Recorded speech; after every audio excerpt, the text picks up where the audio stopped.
Oh gosh. Wait, it says, hold on, it says there's an error. We're gonna try again. It said live. Ah! Okay, now we're live. You guys, oh my gosh. I had like just a flurry of technical difficulties like 2 seconds before we came on. First, I couldn't hear myself, but I thought that nobody could hear me. So I'm like swearing up a storm, and Michelle and Robert are like, we can hear you, we can hear you. But of course I cannot hear them. And then I hit the button that says to go live, and it says there is like it says we're live, but also StreamYard says there's a problem. You're not live. So probably more swearing. I'm not sure if that happened or not. So here, Uh, so here we are. Let's start again. Yay! Hello, everybody. We're super happy to see you today. I'm Lisa Daly, and with me, as always, are the fabulously talented Michelle Schusterman and Robert Jones, aka the Story Detective.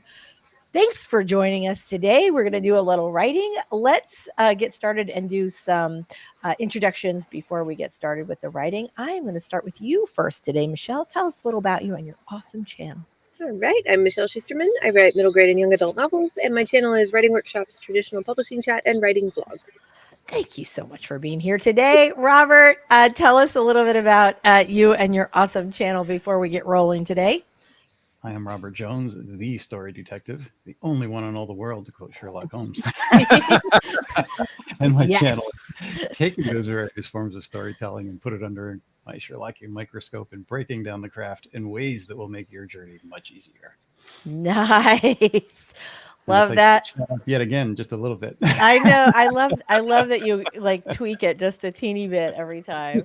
Hi everybody. I'm Lisa Daly. I'm a traditionally published and indie published author. That makes me a hybrid, and I write contemporary romance and nonfiction advice. Speaking of which, I have a brand new book that just came out. I'm super excited called How to Oh, look, you can see there it is. How to write or sorry, write a self-help book in 14 days, which I'm so excited about.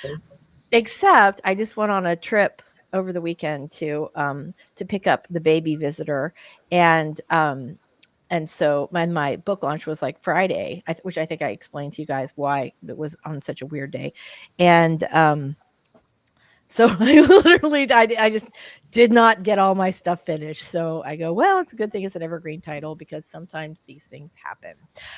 So let's say hi to some of our friends, and then I want to talk. We were talking a little bit backstage about Michelle's new video, and Robert had some thoughts, and I wanted to talk about that today. So let's go ahead and say hi to some of our friends in the chat, and then we'll do our first 5-minute warm up, and then we'll come back and chit chat about what's going on with Michelle's video. Lainey's here. Hello, Lainey. Super, super glad to see you today. Devin's here. Hello. Super happy to see you today. Miss Texas G. So let me just give you a personal shout out. I saw that you had messaged me, and I did not put the baby down for the last like 4 days. So I did see it. I will respond to you, and I'm very sorry that it has taken me several days, but I have a really adorable reason why. All right. Yay. Yay, yay, yay. All right. Hello, Daisy. Super, super glad to see you today. Doll is here. Hello, Doll. We're super glad you are here today. Yay. uh, we're so glad you made it. Mary Putnam is here. Hello from California. Rebecca's here. Ooh, I'm super glad you're here today. Yay. All right. Oh, I love this name. Is it so if you could please give us a phonetic pronunciation so that we do not butcher your name every time we say it. Is it Pasqua, or something completely different? So just give us a little pronunciation guide, please, in the chat. But welcome. We are super, super glad you are here today. So we have some good questions to talk about today. And Robert actually had a question for Michelle based on her most recent video. Yay, we got it. All right, fantastic. And and so I wanted to like talk about that because I thought it was a really interesting decision making process that you made. So let's go ahead and do our 5-minute warm up sprint, and then when we come back, we are going to talk all about Robert's exciting question. Dun, dun, dun. And everyone's like, what is it? RC is here. Hello, RC. We're super glad to see you today. All right, so let's get that timer up. Dun, dun, dun. Here we go. All right, fantastic. Okay, everybody, we got 5 minutes up on the clock and we are going to get started right now. Go ahead and get those documents open, get your giant vat of caffeine, whatever that may be, or just a nice, vat of water. So your little brain stays moisturized while you're writing. Today's going to be a goofy day. I can tell already. Here, I know sometimes you're like, I can't get it together. I'm just going to flow, just going to go with that weirdness. Anyway, so here we go, guys. I'm going to put 5 minutes up on the timer and let's get started in 3, 2, 1. Let's write.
All right, we are back.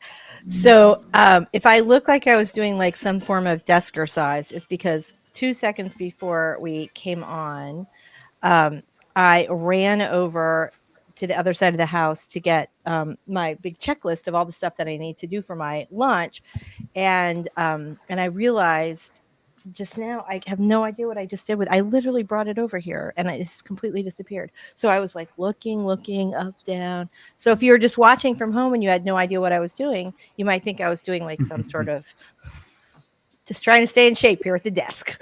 Okay. So what is everybody working on today?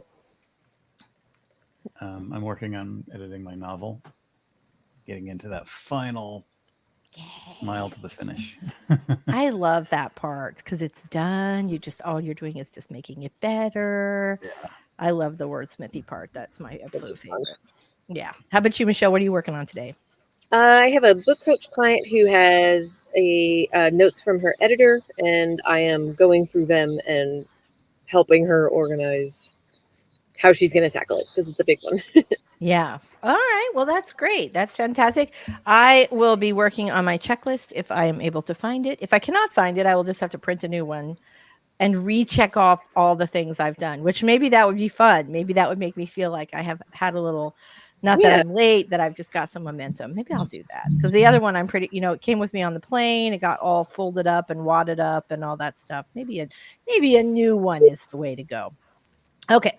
So, let's talk about, here we go. Avi says, hi friends, happy hump day. Love Michelle's video. Been a long time member for Substack, but just joined her paid subscription. Thank you. Yay! That's very nice. Fantastic. We're so glad you guys are here. Let's see. Pasqua. Is it where's the emphasis? Is it on pas or qua? Is it Pasqua or Pasqua? Pasqua. Okay. I love that. It's a beautiful name.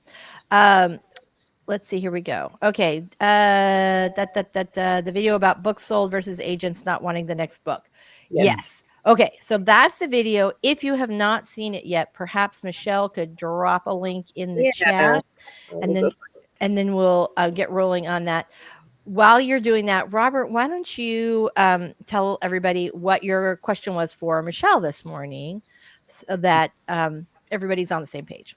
Well, the initial thought that went through my head is, would this be a good time to cross over and become a self-published author as well?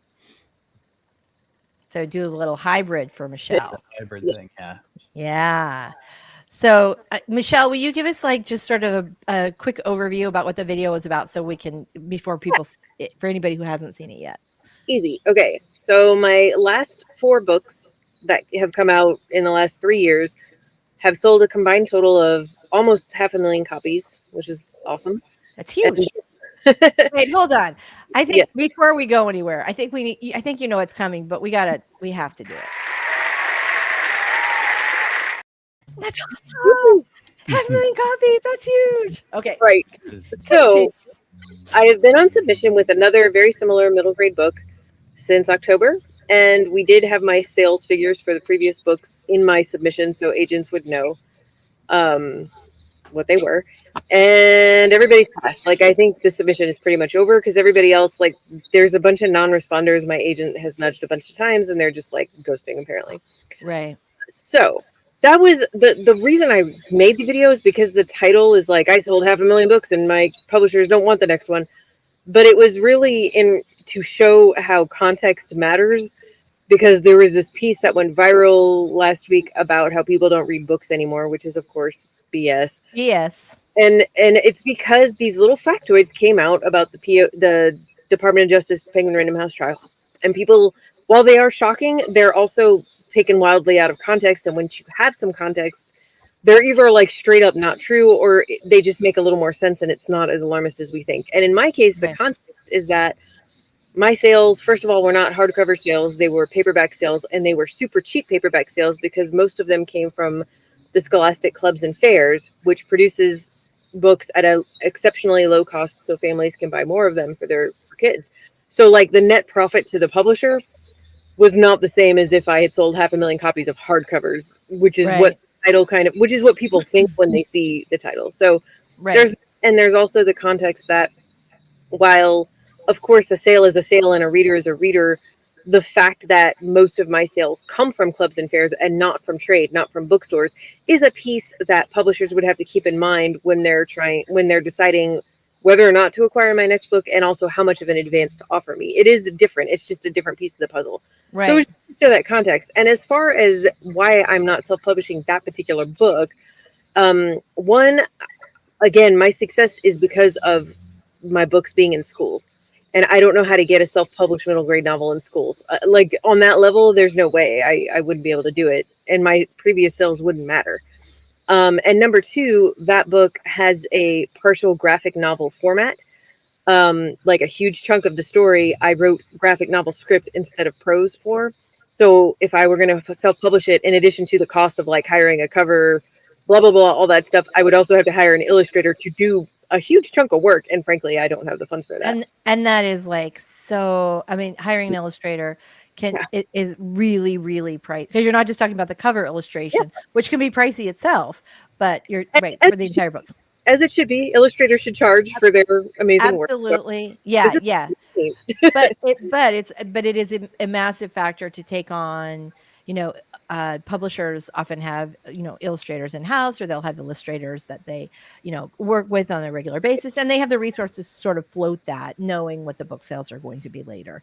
So, that makes perfect sense. I know as soon as you said that, because initially when Robert asked the question, I was like, ooh, this would be a great opportunity for you. But then when you started talking about the graphic novel and the fact that so many of your books are sold at school fairs, that's a really hard market to sort of crack. And the thing is like, if I had written like a YA thriller and it was getting passed on, I might try self-publishing it. I'm not adverse to that at all. But it would have to be a genre that I would feel like I could afford to self-publish it well, and that I think would at least have a chance at finding the target audience. But this book, I just don't think it would. Yeah, that's too bad. Some options, though. There are some other options, though. I don't know how far we want to get into it here, but I'm curious. There are comic book companies. In fact, there is a small and rising comic book company who just bought a company whose name I can't think of, who did children's stories. So they do not only do comic books, but they bought this other company that gave them instant reputation. So they actually do comics and graphic novels and stuff like that would be marketed towards children. It just so happens the vice president is a guy that I trained and gave him his first publishing credit. So, well, if only we knew someone who could connect Michelle to this particular publisher. Let's think about, while we're having our next writing sprint, who we might know who could facilitate that sort of organization. I will say for everybody here who's watching is that so much of your success will be based on the connections that you make and the partnerships that you make with other authors, and just kind of this, like, hey, do you, like, my editor can't take me, do you know somebody, who's reasonable, who, can, get this done in a couple of weeks or a couple of months, like those types of, the stronger your author network is, just other friends in the business, the easier it is going to be for you to be engaged in, in all kinds of partnerships and things like that are going to help kind of push things along for you. I love this, Robert. You not only asked the question, you had like a potential, possible, maybe solution. There's always possibilities. I mean, I don't know exactly what their payment is like or royalties, but it would solve the problem of finding an illustrator, because that's huge. Yeah, comic book companies chock-a-block with illustrators, I would imagine. Yeah, lots and lots. I still love word slingers. I'm going to say that. Very nice. Maddie has a question for you also. Today, we should do like today's Ask Michelle Day. I have a question for Michelle. I was wondering if she feels like middle grade is oversaturated like YA used to be. I don't think it's oversaturated on the level that YA was in that period of time where we were in a like post Hunger Games Twilight heyday. Yeah. It's not on that level. I do think right now it is the oversaturation is more coming from the fact that it is harder to get middle grade novels, especially by debut authors, just on the shelf at Barnes and Noble, period. Right. Especially if it's hardcover, because a lot of them just aren't doing that anymore. And there is sadly a real shift towards middle grade, towards publishers and bookstores focusing on franchises instead of just like original new works.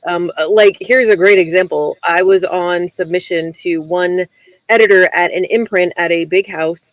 The imprint was a perfect fit. Like when you looked at what my book was with the partial graphic novel thing, it was the exact kind of thing they wanted to experiment with, and they did experiment with. And I had very high hopes for that particular editor. Well, I found out about a month into being on submission that imprint was not closing, but essentially closing to submissions because they are pivoting entirely to only doing franchises. And that's not, they're not the only ones. So Yeah. the oversaturation is not coming from like so many middle grade novels as it is from booksellers and sales teams thinking, I guess kids only want to read tie-ins. I think yes. And Yeah. that's just where they're seeing all the money coming in from, sadly. And Yeah. Although the other thing though is that we have a really good example of what's going on with the Marvel movies right now, where they have just sort of petered out their audience. They did, they did some really good stuff for a really long time and developed this massive, ravenous fan base. But, I think most of the Marvel movie fans will tell you that the last, 3, 4, 5, 6 pictures have not been what people expected as far as being funny and be like the effects are there and all that, but there's not. Sometimes the effects are awful because sometimes they are there. People. Yeah. It's cool. Yeah. But that's it. Like they're just kind of churning out Marvel content for their or what, and that idea like that. Oh, this is a cash cow, but we're seeing like every cash cow.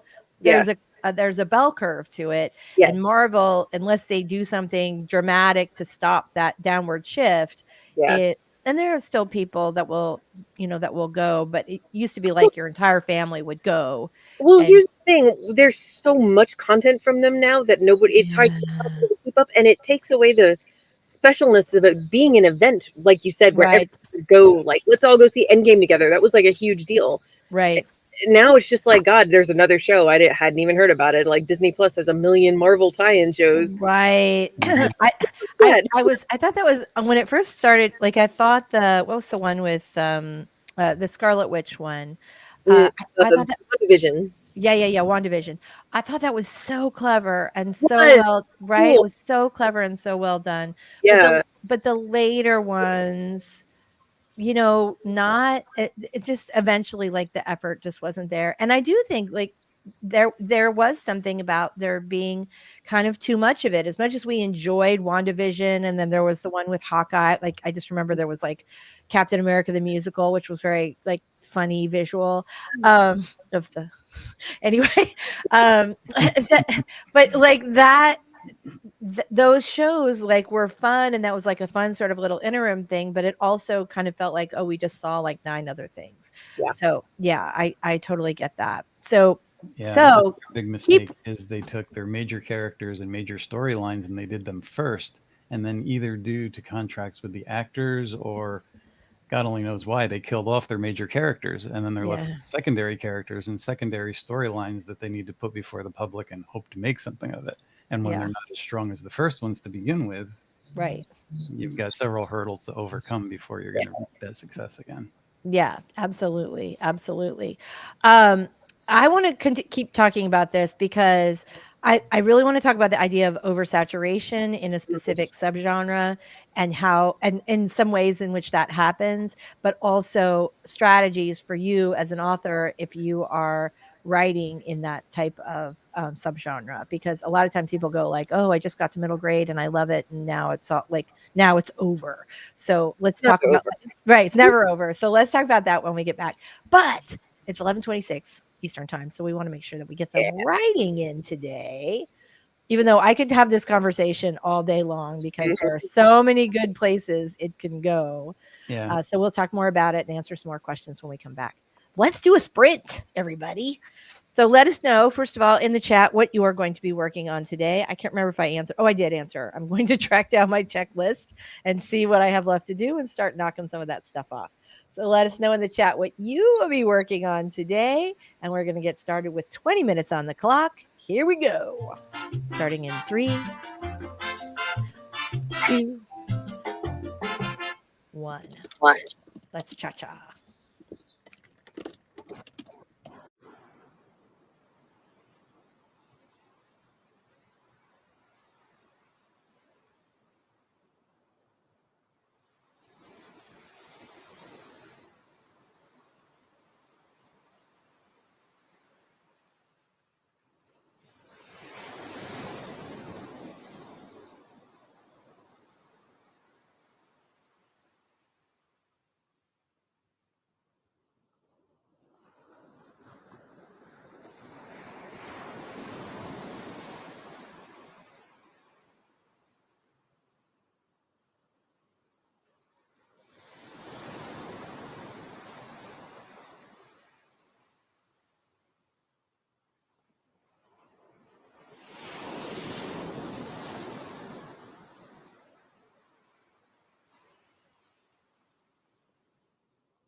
All right, we are back. Dun, da, da. All right, let's unmute Michelle. So okay, cool. So here is the link right in the chat. You can find for Michelle's video that we were talking about earlier. If we were worried about that.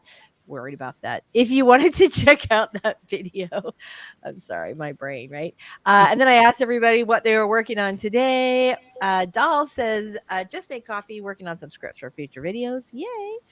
Fantastic. Lainey is swapping critiques with another author on a super rough draft. Reading her work right now, trying not to sweat while she has mine. I feel that. Kara, nice job working on a short story with the 5K cap. Very good. All right. Pasqua, very nice. Thank you very much for sharing with us, and we are so happy for you happy you're with us today, and also how patient you are.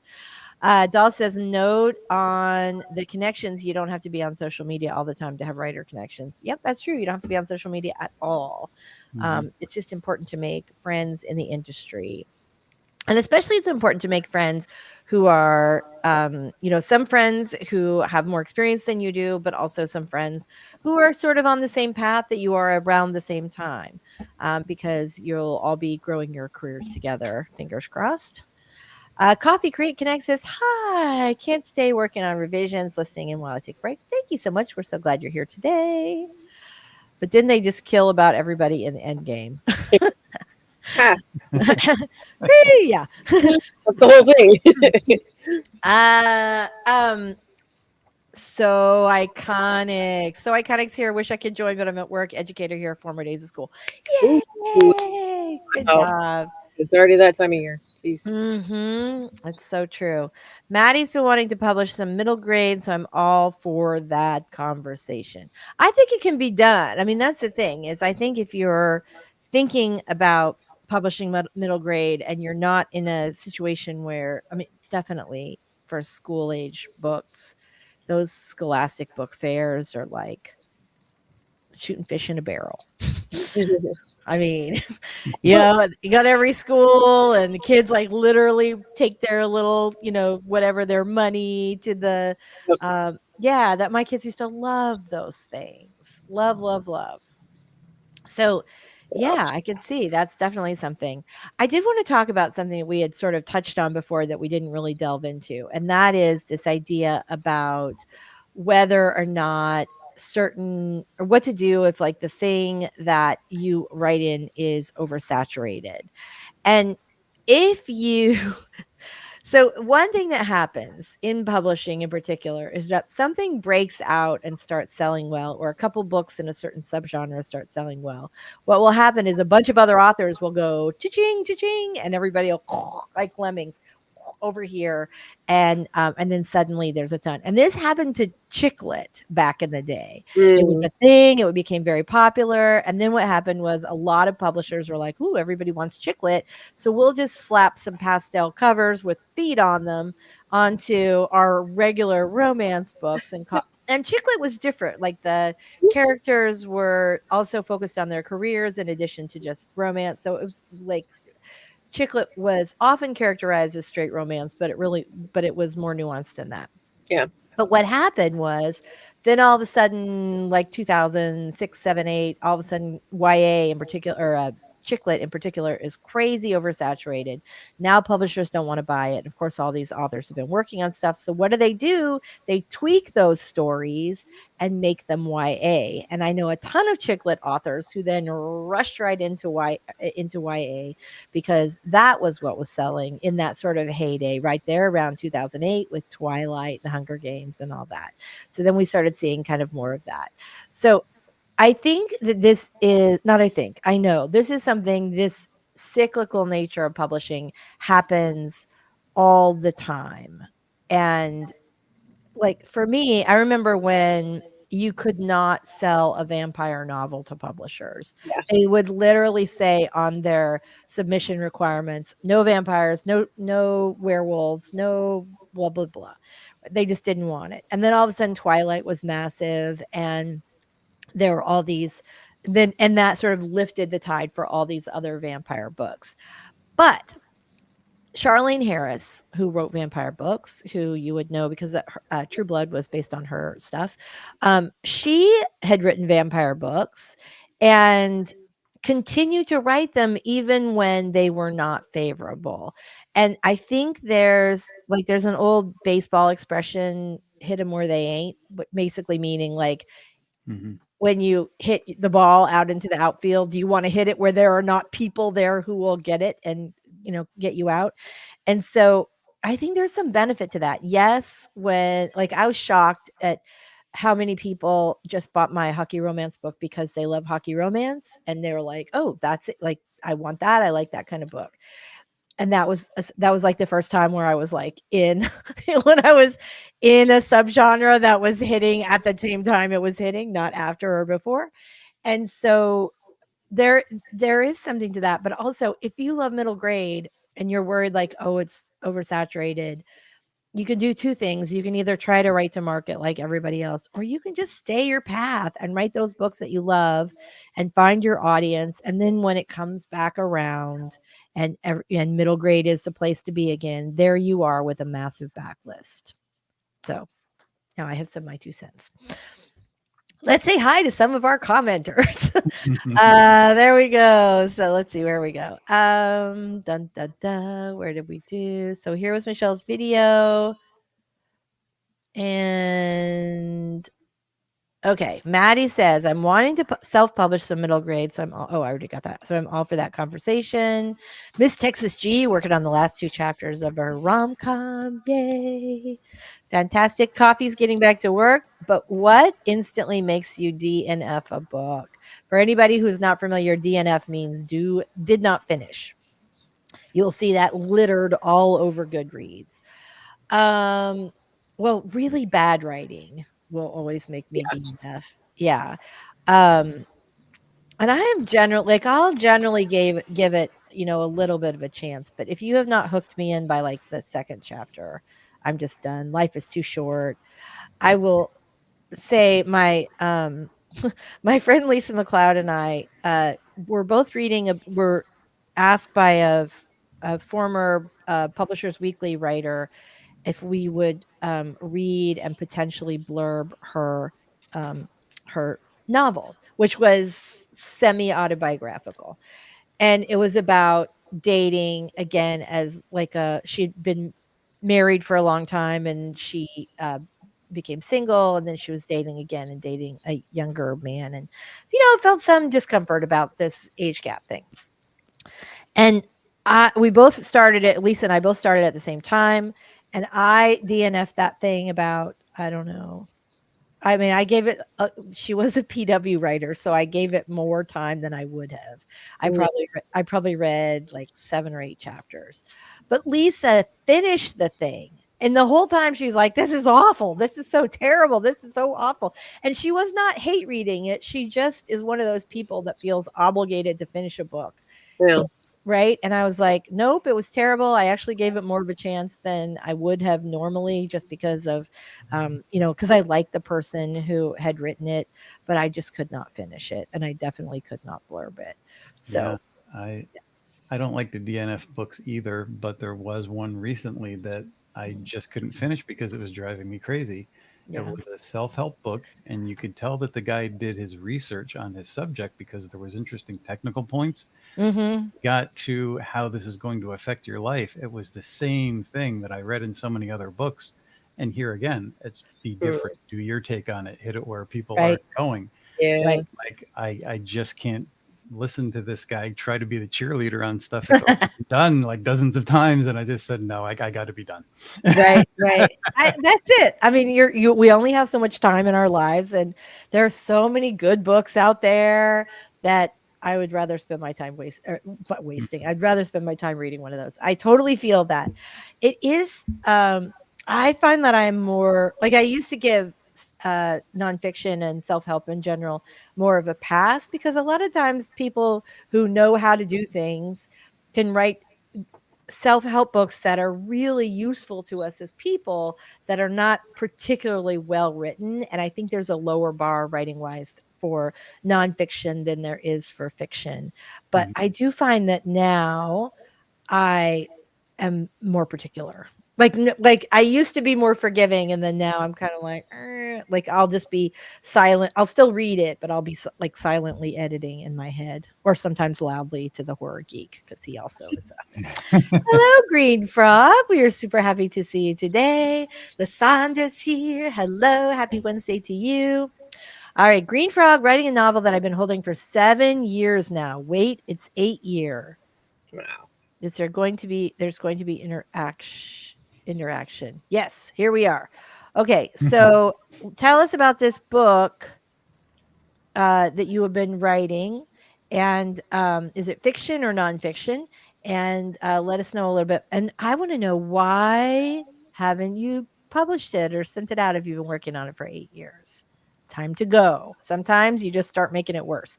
All right, so here we go. Green Frog also says Mr. Roberts' chair and room are giving me comfy vibes. Aw. I'm all about the comfy.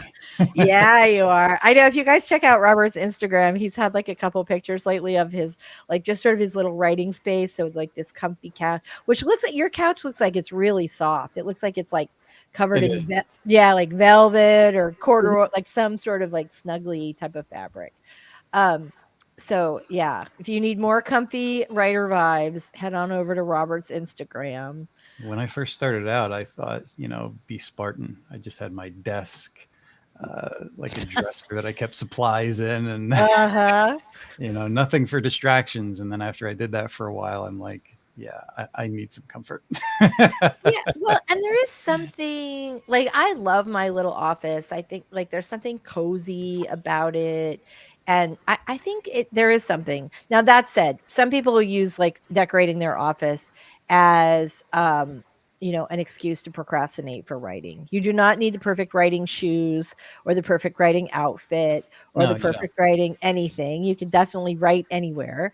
However, it is nice if you're going to be in a space every day to make it something that you love. Yeah. Okay, so the question is, how do you guys research? Do all of you have the same methods? My guess would be no, but often there's some crossover. So, Robert, you write historical fiction. So, I Yes. feel like there's always more research involved with that. How do you do research? A number of things. I mean, I read a lot of historical novels. There's a lot of stuff online these days that you can look up. Those are like quicker fixes, and articles. If you're going to go in depth, then of course you need to get a book on the subject. That works for me because I need to have my workbook and my information there that I can open up to and take notes and just have that handy. It's a little bit old school, but I fill up legal pads with information, and when I have the legal pad closing on about halfway full, I know I have enough stuff to start writing. I'm enthused enough to begin.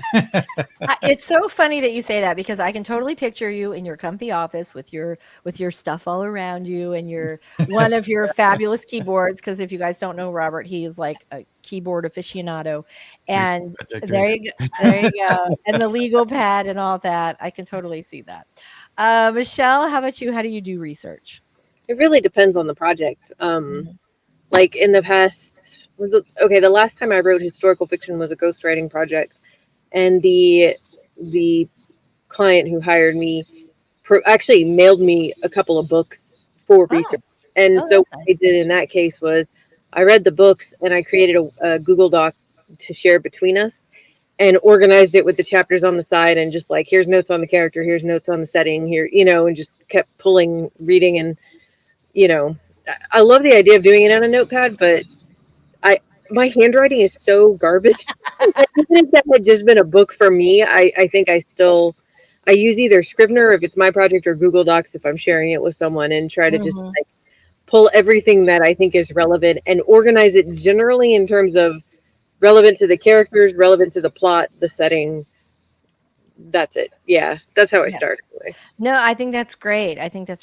So for me, because I write contemporary and nonfiction, I primarily will research on, because usually, like with my nonfiction stuff, I generally have a pretty good idea of what I want to say.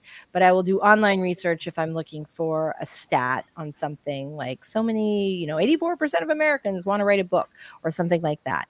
So I do that a lot. And then often when I'm writing fiction, it sort of depends on what I'm trying to do. Like, I'll give you an example. When I was writing The Cutting Edge, there's a scene where it's like a playoff game, and that was, sorry, I should be more specific. Hockey romance. There's a scene where it's a playoff game, and I really wanted to, like, even though I watch hockey on a regular basis, I don't watch it in the sense that I'm looking at how they, like, I'm just enjoying the game. I'm not looking specifically about how they move and how they like slide up to a goal, or how they, what they look like when they fight and things like that. And so I was watching games. If I'd had time, I would have actually gone to a game to watch to sort of get more of the ambiance. But by the time I wrote that scene, I was pretty close to my deadline. So there was that. Sometimes I call and make and do interviews. When I was writing 15 Minutes of Shame, I had a little, what started out as a little plot point about the main character. I wanted her to have children, but I also wanted her to not be dealing with the children while she was going through the main part of the story. And so I decided to make them her stepchildren. So she was very attached to them and she loved them very much. But then when she didn't have custody of them later in the book, you understand why, because she's their step parent. But the kids sort of started taking over the story, and I was doing an interview with with a family law attorney, actually on another topic for an article I was working on, and I just asked him the question about, hey, what happens with this? What happens if you're the step parent but you're really the primary parent? Because that happens a lot, right? You have somebody who gets married to someone who already has kids. Let's say dad already has kids from a prior relationship, and maybe he has custody, and the stepmom, and it's often the stepmom, ends up taking care of those kids, becomes attached to them as you're supposed to, right? But then if they get divorced, the mother or the stepmother has no legal rights to the kids, and that makes sense in some ways and not in others. But that was fascinating to me, that you could have these kids that you're really attached to, that you love, that you've been with for half their lives, and that then they're suddenly ripped away from you. And that conversation with him ended up being really illuminating. There were things that I did not think to ask him that he shared with me, like the idea of like infidelity. In some states, there have been lawsuits about infidelity where the wife can sue the mistress for something called alienation of affection, and it's basically harkens back to that, 100 years ago, when wives were considered property, and it was not, these laws are on the books. So these are things that I never would have known had I not had like an actual old school in-person interview. And I know a lot of people who write mysteries will often interview cops or attorneys just to kind of see like, hey, what would happen in this, or what does the law say in that? So interviews, books, online. Am I missing anything? Oh, and just showing up to the thing, if you can actually do that, if you can experience it. All right. I hope that answered your question, Green Frog. Let's see. Regina's got good stuff. Green Frog research with YouTube. That's another good place to find some good information. And Google for fiction. Everybody does it different. Everybody should go sign up for Michelle's Substack. Just saying. Oh, that's so nice. That's so nice. Yay. Yay, Dante. That's so awesome. Fantastic. All right, guys, let's go ahead and do another quick sprint. Not quick, 20 minutes, same as always.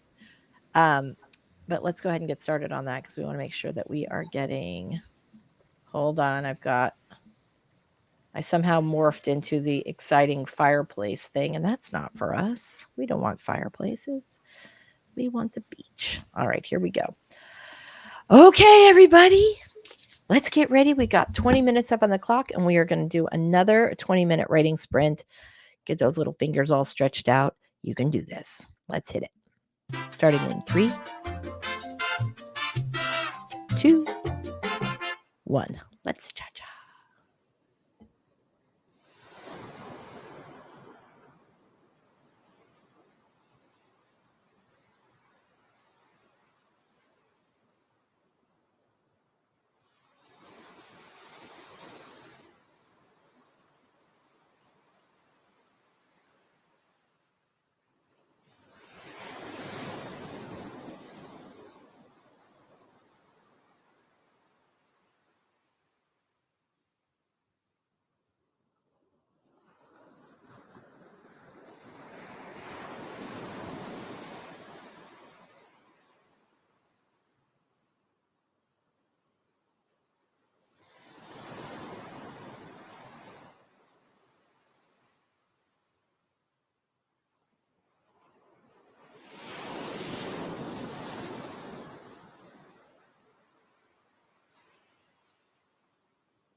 Okay, sorry about that.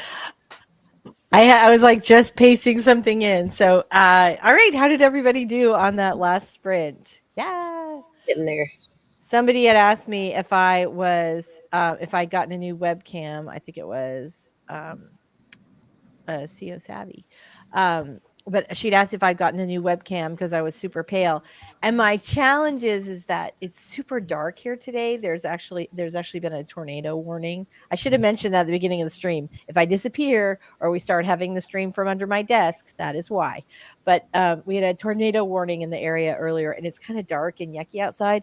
So I turned up my studio lights, and on my camera, like there's a little monitor, and it looked like bright, or it looked normal, but on StreamYard it looks super dark. And so I turned up the lights, but apparently I should be trusting what's on the camera and not on my monitor, because if I look like a ghost, that means StreamYard is not giving me an accurate representation. So love this. Oh, Doll's got a good question. Let us know, you guys, how you did on that last chat on the last sprint. We're dying to know. Doll's got a good question. Questions: is Substack really the best platform of that kind for writers? Does it depend on the genres we write in? Okay. Since I'm on Substack, I will say I am only my newsletters and what I publish are about writing and publishing the craft and the industry. I'm not actually doing fiction on there. There is a community of people publishing their fiction in a variety of genres on Substack. Honestly, I have no idea how successful they are at it or how easy it is to reach people. But I haven't read it yet, but I do know that the person who wrote the viral piece last week about how nobody buys books anymore had some pretty lofty claims in there about how Substack was the future of publishing, which I think we need to slow our roll on that. Yeah, a little bit. Like, come on. However, she did just publish another piece about, I think it's about how she's going to approach making Substack the primary place for her writing. And I'd be curious to read that because it's always interesting to see what other people are doing with the platform. Absolutely. I don't know if that answers your question, Doll, but I know there's a community for fiction on there. Yeah. About it. Well, and I always think of Substack as being sort of a cross between an email platform and a blog. Like a lot of people do their newsletters on Substack. Right. And if you're using it for that, so one thing I love about Substack is that, one, it makes it really easy to share or restack things and find other Substacks that are sort of in the same kind of vertical. But one of the things that I don't, so a couple things. One of the things I really like, I like that there's the ability to do paid subscriptions. I think that's pretty cool.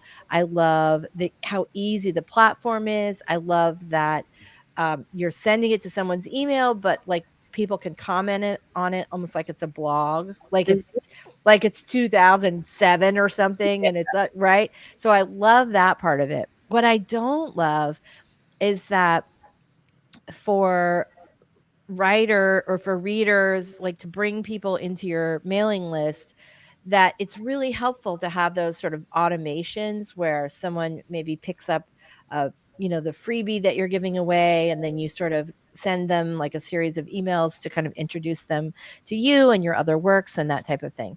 And so Substack, you can't do that. Like you can't do those kind of automations. And so that would be my one, like as soon as I saw Substack, I was like, oh my God, I'm going to move my whole thing over there. I love it. But then as soon as I realized that I could not do that other sort of more markety stuff, I have not. So I'm playing with the idea of doing like a half and half. So I'll let you guys know how that goes. But that best platform depends on if you're not doing automations, I think Substack is phenomenal, and it's free, so that's great. So you're not paying for MailerLite, or whatever else, whatever other platform you're using. But yeah, there's some really great benefits to Substack, but it also has some deficits. Robert, any thoughts on this before we move to the next thing? Well, I haven't done Substack, but I'm considering it after what Michelle has said last week and this week. Yeah, it's a great platform. Let's see. Green Frog says, Oh, what's this? Oh, let's see. Respectfully, I think a few of us were hoping Michelle could have a chance to answer the middle grade market question. I think Michelle did answer that question. Yeah, I did, didn't I? Yeah, I'm pretty I sure. hope- The answer to is middle grade 2 oversaturated is is in short, yes, but not in on the level or for the same reasons as young adult was. It's more about uh, publishers and bookstores focusing on franchises in that for that target age group. There you go. Predictor. Very, very nice. Ooh, Avi's got a good question. Oh, Avi was the one who said I look like a ghost. Thank you for that update. So I have fixed it. Let me know if I still look like a ghost because I You do can't not trust. look like a ghost. Okay, thank you. Because I can't trust my monitors. Avi says, I know Michelle has vignettes in her Secrets of Top Sea series. I love using vignettes in my stories. Any tips for making them more effective in a story? I love this question. That is a good question. Also, how fun. For in Secrets of Topsy, it was I wrote that with a co-author, and the vignettes were like we wanted to have fun with them and use them primarily as like a world building kind of thing, but Uh-huh. always make sure in some little way it moves the story forward. So that could be like by doing the fun thing where you provide the reader with a little key piece of information that maybe your characters don't have yet to create tension and Love like that. and foreshadow at things to come. I Yeah.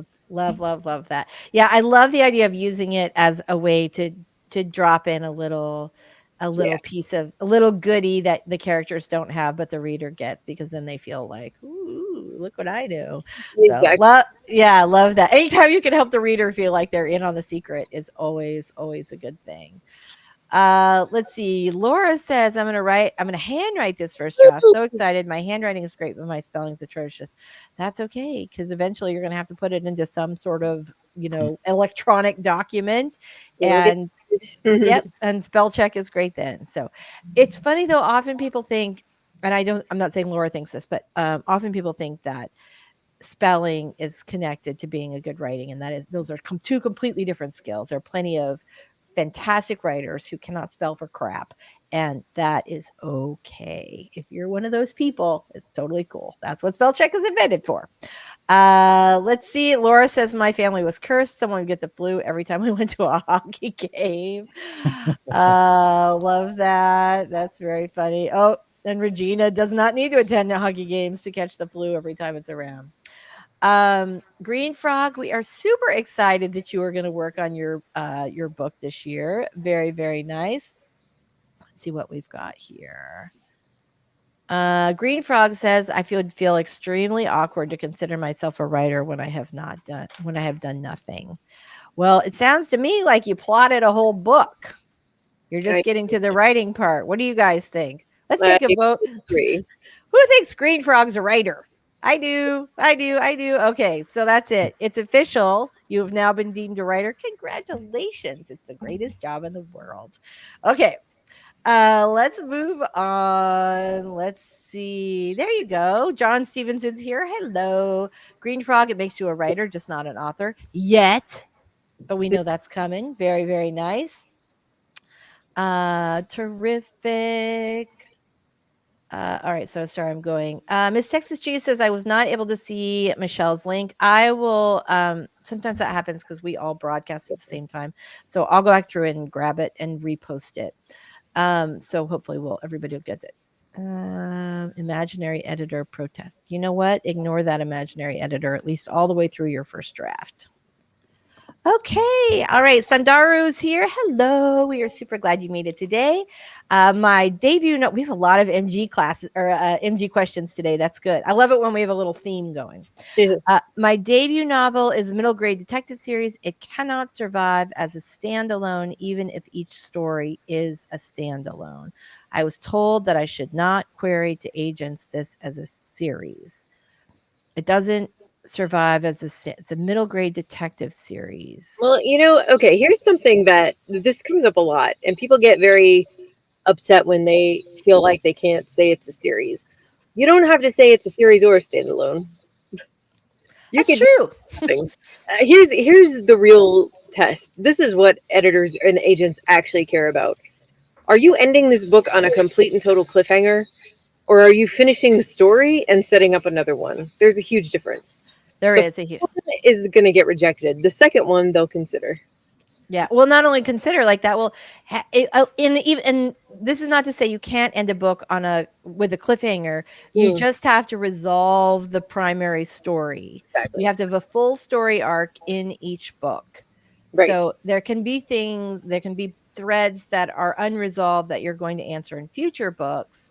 I had somebody explain this to me at a like how she was writing cliffhangers in her romance novels. She'd say, "Oh, I end everyone on a cliffhanger," and I'm always fascinated how people, how they different authors approach this, and right. And she said, like, yes, the entire story is resolved, but at the end, like, okay, we're just about to get our happily ever after. Our couple's at the, they're at the altar. They're just getting married, and the second they say "I do," the groom leans over and whispers in her ear, "By the way, Frank isn't really my name."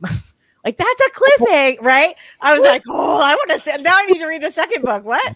Right? Which is a great cliffhanger. But Yep. we've already, let's say, Martha, Frank and Martha's story, they met, they broke up, they fell in love. Like, that has all been resolved. Right. But that little cliffhanger has set the stage for a what that leads right into the second book. And maybe that's something that's resolved right away. Maybe there's some issue with that same couple, or it leads into another couple.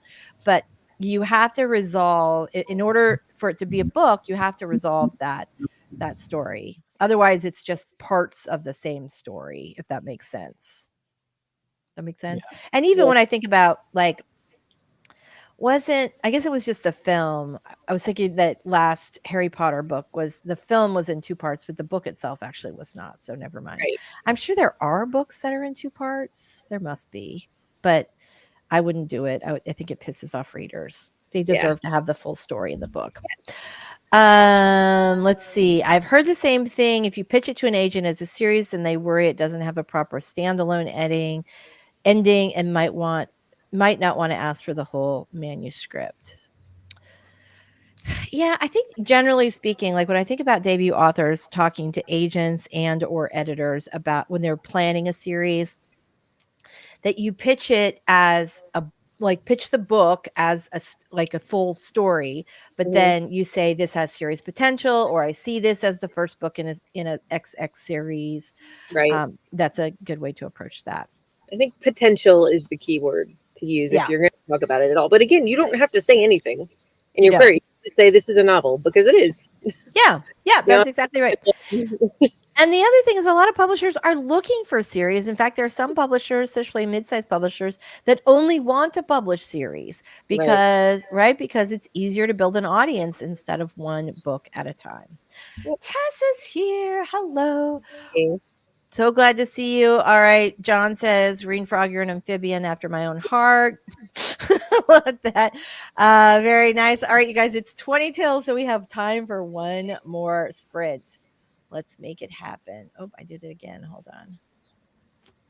Apparently, YouTube have decided that the thing that everyone wants to see immediately following a 20-minute beach timer is 10 minutes of fireplace. I guess he thinks we're all cold after we come in from the beach. Okay. Exactly.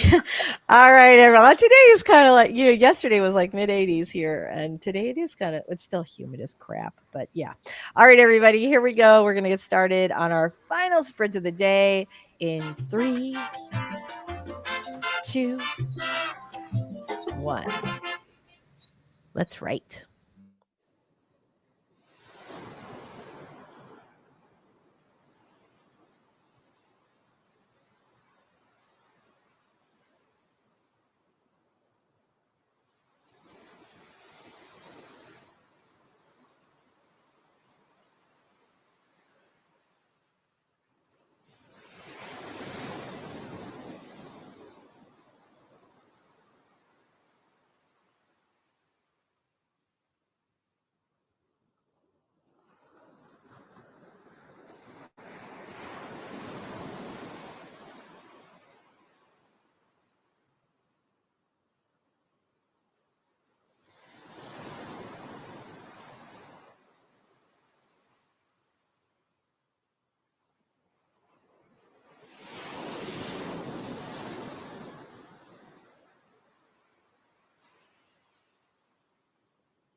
All right, everybody. I'm so glad that it's so you know how I said there was a tornado warning. Well, it still got really scary outside all of a sudden.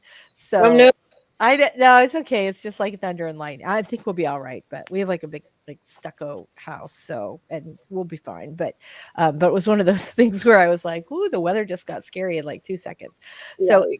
let's say goodbye to our friends. While we're doing that, if you guys could go ahead and just tell us a little about you and your channel as we sign off. I'm going to start with you first this time, Robert. Tell us a little about you and your awesome channel. My channel is The Story Detective, where I take various forms of storytelling and put it under a Sherlockian microscope and break down the craft to make the viewer's journey easier. You can check out my roster of videos, and there is a new plan for a couple of series that are coming up in the near future. So stay tuned. Yay! Fantastic. Fantastic. Michelle, tell us a little about you and your awesome channel before we go. All right, I'm Michelle Schusterman. I write middle grade and young adult novels. My channel is writing workshops, traditional publishing chat, and writing vlogs. Thank you both. Sorry to interrupt you there. Thank you guys both for being here. As always today, we will see all of you back next Wednesday, same time, same place, 11 a.m. Eastern. And I did go ahead and drop the link to the video, Michelle's video that we were talking about in the post, or sorry, in the chat. But I'll also, once the stream is over, I'll go back and drop it in the description or the first comment of the video if you are watching this on the replay. So you guys are fantastic. I'm Lisa Daly. I write contemporary romance and nonfiction advice. And if you want to write a book you're super proud of and get it published, this channel is a great place to start. Thanks so much for being here, you guys. We are always, always thrilled when you are here. Look at this. Pascal got 857 words this session. Whoa, that is absolutely fantastic. Heather, thank you so much. Oh yeah, Heather's nearby. We're about an hour apart. I know it was really, really scary. We will do it. I'm gonna drop the link in as soon as we do that. And there are links in the description page for Robert's channel and Michelle's channel too. So you guys have no names, can't find. I don't know why that is. Here, I'll tell you. Hold on. But, okay. So hi, I'm Lisa Daly. My channel is best-selling author, writing coach. Next to me is Robert Jones. His channel is The Story Detective. The Story Detective. Detective Robert Jones. That's right. And Michelle is below if you are not familiar. And her channel is Michelle Schusterman. Michelle Schusterman. Easy peasy. All right, guys. Thank you. Tessa says, hi, Robert, Story Detective. This is Teresa Smythe. Smee? Yay. So okay. All right. I was going to say we'll drop some links. Maddie, tell us whose channel you are. You're on Michelle's channel. Okay. Michelle, hook us up, baby. Oh, all right. Sorry. Yeah, I need to do that. Thank you. Okay. It's okay. You can just copy it right off mine. All right. Anyway, so thanks so much, you guys, and we will see you all next week. Bye. Bye. Everybody, keep those keyboards clacking and